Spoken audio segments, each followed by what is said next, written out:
আমি মোহাম্মদ আবু হান্নান তালুকদার, যুগ্ম সম্পাদক, বাংলাদেশ জাতীয়তাবাদী ছাত্রদল কেন্দ্রীয় সংসদ। আরিফ ভাইয়ের নেতৃত্বে মেট্রো রেল স্টেশনে আগুন এবং ভাঙচুর হয়, অগ্নিসংযোগ ভাঙচুর হয়। ছাত্র জনতার জুলাই আন্দোলন যখন তুঙ্গে, হঠাৎ মিরপুর 10 নম্বর মেট্রো রেল স্টেশনে ঘটে অগ্নিকাণ্ডের ঘটনা, যা নিয়ে চলে পাল্টাপাল্টি দোষারোপ। এক পর্যায়ে এই ঘটনাকে অন্যদিকে মোড় দেওয়ার চেষ্টা চালান তখনকার ডিবির অতিরিক্ত পুলিশ কমিশনার হারুনুর রশিদ।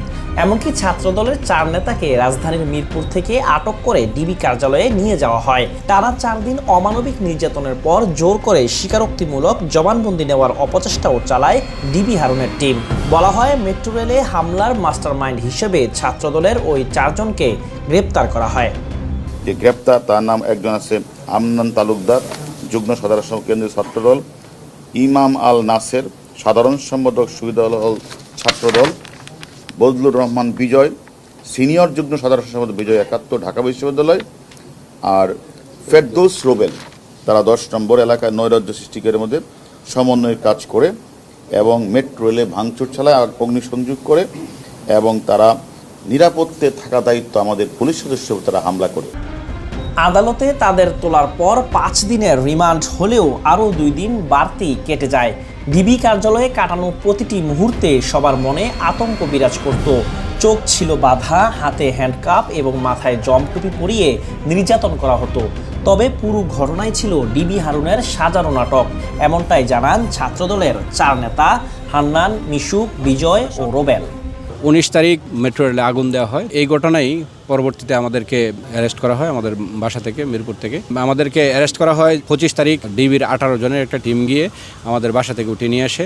গাড়িতে উঠিয়েই তারা প্রথমে আমাদেরকে নাম পরিচয় লিখার পর বলতে থাকে যে তোরা যে মেট্রো রেলে আগুন দিয়েছিস, ভাঙচুর করেছিস, এই কাজটা কি তোরা আসলে ঠিক করেছিস, কাজটা কি তোদের উচিত হয়েছে কিনা। যখন আমরা শুনি যে আমাদেরকে এই বিষয়ে ফাঁসানো হচ্ছে, তখন আমরা আকাশ থেকে ভেঙে পড়ি। প্রথমেই তারা কিছু চড়তাপ্পড় দেয়, বলে যে তোদেরকে এটা স্বীকার করতে হবে এবং তোরা এটা করেছিস, সেটা যতক্ষণে তোরা স্বীকার না করবি ততক্ষণ তোদেরকে গুম করে রাখবো বা তোদেরকে আমরা শো করবো না মিডিয়ার সামনে, অথবা তোদেরকে কোর্টে পাঠাবো না। তারপর আমাদের জিজ্ঞাসাবাদ ওই রাতে শেষ করে প্রায় 2:30 বাজে। পরবর্তীতে এরপর দিন সকালে আমাদেরকে ডাকে, যথারীতি ডাকার সময় তারা আমাদেরকে 2 হাতে হ্যান্ডকাপ করায় পিছন দিয়ে। তারপরে হচ্ছে আপনার প্রথম গামছা দিয়ে চোখ বাঁধে। এক দিক থেকে এক একজন প্রশ্ন করতে শুরু করে যে তোরা যে আগুন দিয়েছিস এটা কার নির্দেশে দিয়েছিস, তারেক রহমান তোদেরকে কীভাবে নির্দেশ দিয়েছে। তারা তড়িৎ উত্তর পাওয়ার জন্য আমাদেরকে টর্চার করতে থাকে। আমার 2 হাঁটুতেই তারা টর্চার করে ফুলে যায় এবং রক্ত বের হতে থাকে। আমার কালো প্যান্ট পরা ছিল। ডিবি কার্যালয়ে নির্যাতনের পর নির্দিষ্ট ব্যথার ওষুধ সেবন করানো হতো বলেও জানান ভুক্তভোগী মিশুক। নির্যাতনের পরপর হচ্ছে তারা যখন আমাদের আবার রুমে পাঠাবে, তখন হচ্ছে যে তারা একটা করে গ্যাসের ট্যাবলেট দিত এবং একটা করে আপনার ব্যথার ট্যাবলেট দিত। তারা বলতো যে এগুলো খেয়ে নাও, খেয়ে নিলে ব্যথাটা একটু প্রশমিত হবে। ব্যথা প্রশমিত করে যেন পরবর্তীতে তারা আবার আমাদেরকে ডেকে নিয়ে নির্যাতনটা করতে পারে, এই জন্য আর কি তারা এই ব্যথার ট্যাবলেটটা দিত। ডিবির হাতে আটকের খবর পরিবারকে জানানোর জন্য বারবার অনুরোধ করেছিলেন বিজয়, কিন্তু দায়িত্বরত ডিবি কর্মকর্তারা সে সুযোগও তাদেরকে দেয়নি। এমনটাই বলেন নির্যাতনের শিকার বজলুর রহমান বিজয়। তারা বলে হতো যে এই যে অত্যাচার করলাম, এটা যখন নিয়ে যাওয়ার পরে মাঝখানের যে রাস্তা রুম পর্যন্ত, এই পর্যন্ত কিন্তু খুঁড়িয়ে হাঁটা যাবে না বা ওই রকম করা যাবে না যে আমরা তোদের উপর অত্যাচার করছি। যদি এটা কোনো মানুষ বুঝতে পারে তাহলে কিন্তু তোদেরকে আবার অত্যাচার করবো, এভাবে রুমে নিয়ে যেত। ছেলের খোঁজ না পেয়ে নিজের বাবা হার্ট অ্যাটাকও করেছেন বলে জানান আরেক ভুক্তভোগী রোবেল। ওই যে 4 দিনে আমরা প্রতিদিন রিকোয়েস্ট করতাম তাদের কাছে যে আমাদেরকে শুধু একটু পরিবারকে জানানোর জন্য আমাদেরকে একটু ফোন কল দেন, 1 মিনিটের জন্য হলো, আমরা একটু জানি যে আমরা ডিবিতে আছি।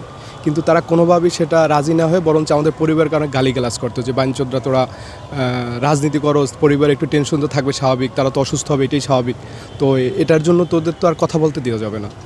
সুতরাং আমার পরিবারের আমার বাবা চিন্তা করতে করতে আমার বাবা হার্ট অ্যাটাক করছিল।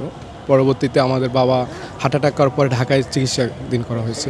তো এরকম প্রত্যেকটা পরিবারের অবস্থা একই অবস্থা।